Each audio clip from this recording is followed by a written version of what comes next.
Pero sa walang budget para sa isang manyosa property, mayroon pang mas murang pagpipilian. Akala ko dati, yung mga green homes, is pang mayaman lang. Kaya ko palang bumili ng ganyang bahay.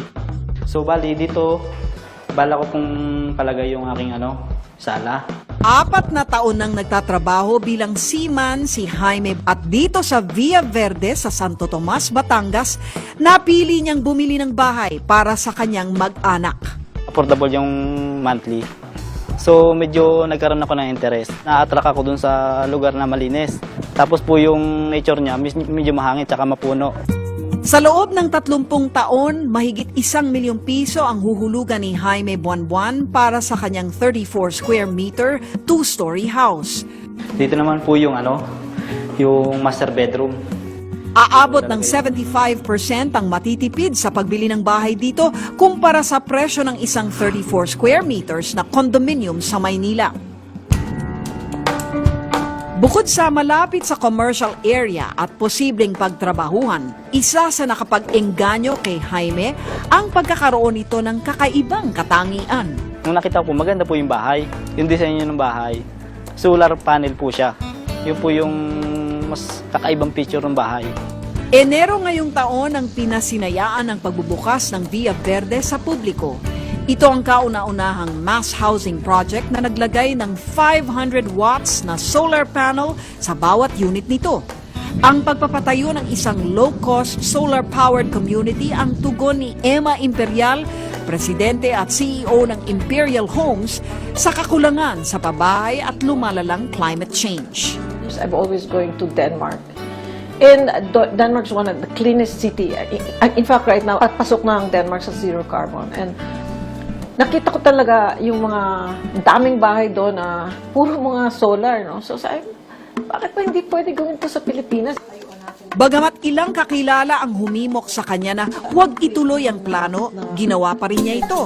Kaya naman laking tuwa niya nang ito ang maging kauna-unahang proyekto na ginawa na ng International Finance Corporation ng Excellent Design for Greater Efficiency o EDGE certification.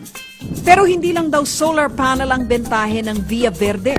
Ginagamit namin ng mga panels are cement boards.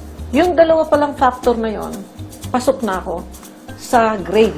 Meron din na nabibili mga toilet bowl na mas konti ang tubig na ginagamit. Yung faucet natin sa kitchen, ang tubig, mas pakonti ang labas. Nilagay ko ngayon yun sa mga bahay, pasado na ako sa tubig.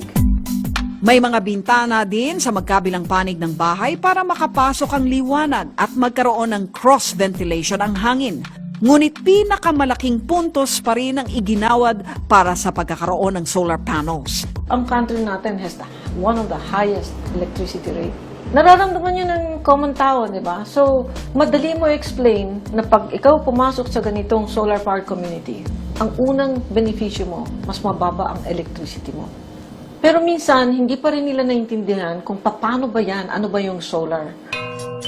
Ayon pa kay Emma, kung may solar panels lahat ng mapapatayong 3 milyong backlog sa pabahay, maaaring umabot ng $1.4 billion ang matitipid ng bansa sa fossil fuel at aabot din sa 941 tons ang kabawasan sa carbon dioxide emissions.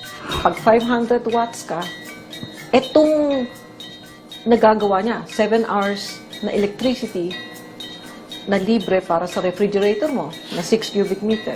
4 na oras na television, 19-inch. Tapos 5 oras na electric fan. Pag sinabi mo yun sa kanila, wow!